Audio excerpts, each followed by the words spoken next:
So now we're on Daf Tesvav Beis, and we're learning a brisa of Bar Kapara. Demus Diyukno Nasati Bohem. We're talking about the Tzelem Elokim. Ubavanoseim Hafachtia. As a result of their sins, I have turned it upside down. And therefore, Kfu Mitosehem Oleha. That upon the death of a close relative, which means the bittul of Tzelem Elokim, obviously after death, the face looks a lot different. And therefore, that bittul of Tzelem Elokim has to express itself in turning over the beds. Now, what does it have to do with turning over the beds? So there are a couple of different interpretations here. One is that the bed the overturning of the bed symbolized the overturning of the greatness of man, because in the old days, in ancient times, the bed was used for both sitting and sleeping, and when a person is his most at ease. But I like the second shot better, that the bed was chosen because it serves as an intermediary in the creation of a new life through cohabitation that takes place in the bed. So basically, death is symbolized by overturning the bed, and there's no Tzelem Elokim. Mm-hmm.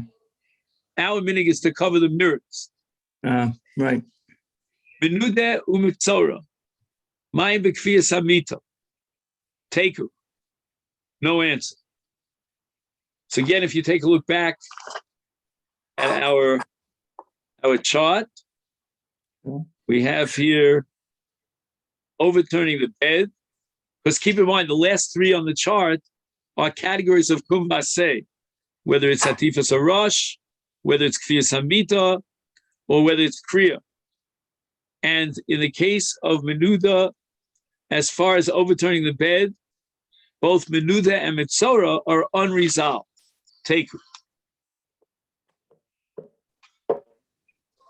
You see, because menuda and mitzora have nothing to do with really the bittul of Tzelem Elokim. I don't even know why the Gemara thinks that kfiyas hamita should apply in those cases.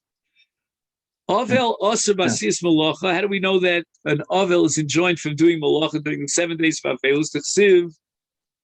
Because the pasuk says in Amos, this part of it, Tochacha, v'afachti chagechem le'evel. Your chag will be like an avel.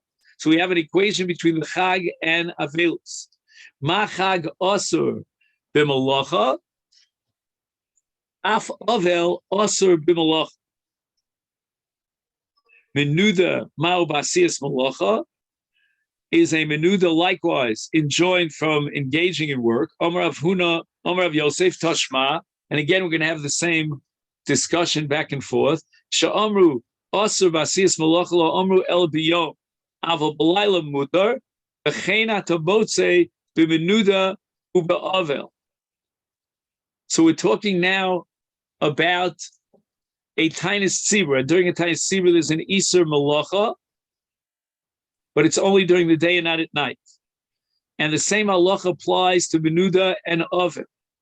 So we see that a menuda is asur be'asiyas malacha. My Gemara says lava kulu.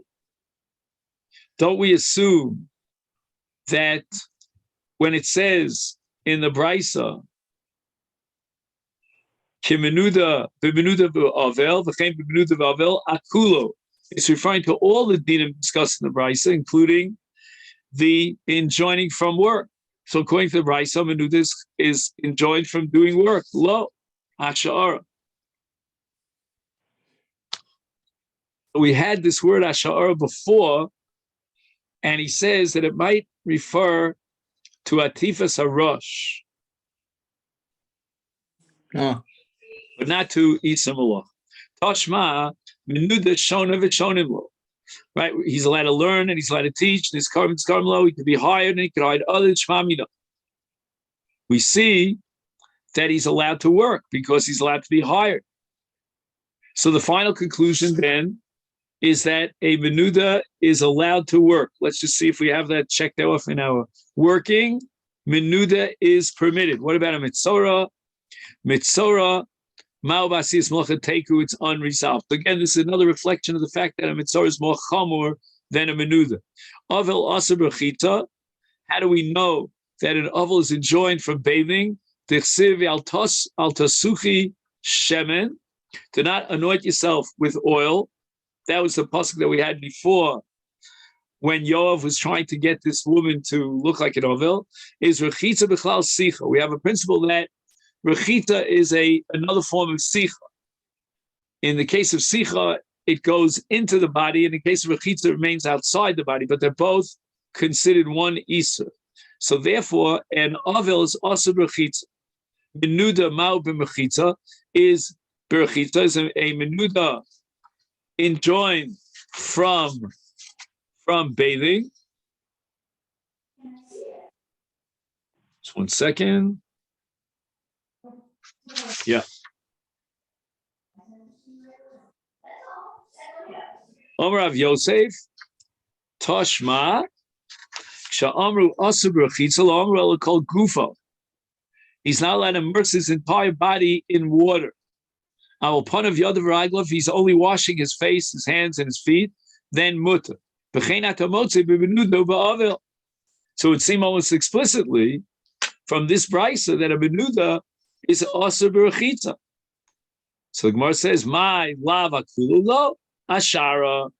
It's not referring to the Isser bathing, but rather the other practices that apply to a tainus sibur.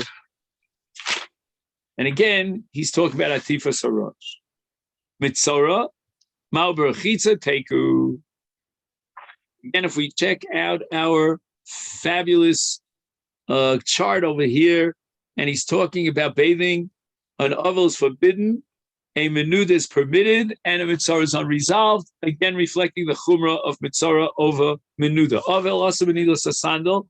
Ovel is enjoined from wearing shoes. Midakamale rachmana liyechezkan alecha sim tasim raglecha, wear your shoes. Michal de kuliyalma, a classic mourner, is enjoined from wearing shoes. Menuda ma'u benilas a sandal. Amar Rav Yosef Toshma, we learned in a brayso that we quoted earlier, Kisha Amru asu b'netilas hasandal lo amru ela be'ir.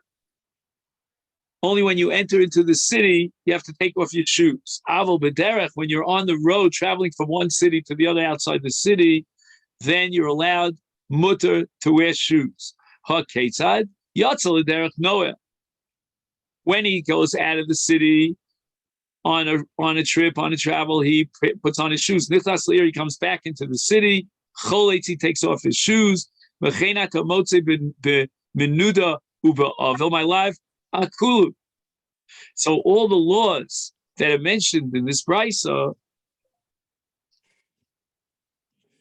with regard to a tainus tzibur, including the iser of ne'ilas hasandal, apply to menuda and to avel. Lo asha'ara. It's not referring to wearing shoes. Mitzora ma'u b'nilas hasandal take. So again, as far as nilas hasandal wearing shoes, we have two unresolved questions in menuda and in mitzora. Ovel asu tashamita l'tziv vayinachem David bat sheva ishto vayovo leo.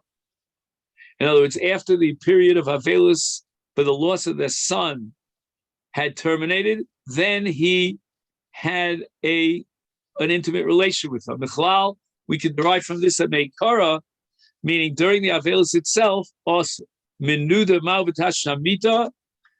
Amar Rav Yosef Toshma, kol osam shanim shal Yisrael b'midbar menudim hayu. Right, they were excommunicated by Shamayim during the years of the midbar, following the Chet HaEgel, the Shimshu Mitosem, and yet we know they had children during the time of the midbar. They must have had intimate relations. And now, Amalei Abai, listen to this. Abai says the exact opposite of what he said until now. Dilma menudel shamayim shiny to kill. Maybe in the case of menudel shamayim, we could be more lenient and we could allow tashmish hamita. But in the case of a classic menudel yidei bezdin, there is an isur of tashmish hamita. So Gemara says kill v'amer chamor. Over and over again, Abai said that menudel shamayim is more chamor. Gemara answers sipuke masafkele. Abai was actually vacillating back and forth. Zil hacha, komad chile. Zil hacha, komad chile. So whatever argument you bring from a case of Menudel Shamayim, he'll always reject that argument because he doesn't know. Maybe Menudel Shamayim is more chomer, maybe Menudel Shamayim is more kal. Mitzora Mao B'Tashvish Amita. Tashmai Desanya, we learned in the Bryce of Yashav Michutzli Olo. Olo is always an allusion to his wife. So it means that he has to dwell outside his tent. So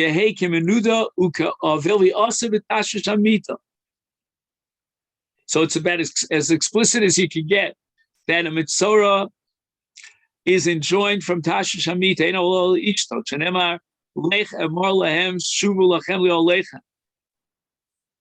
Shmamina, we come to the conclusion that a mitzora is enjoined from Tashish Hamita, but it also says menuda. It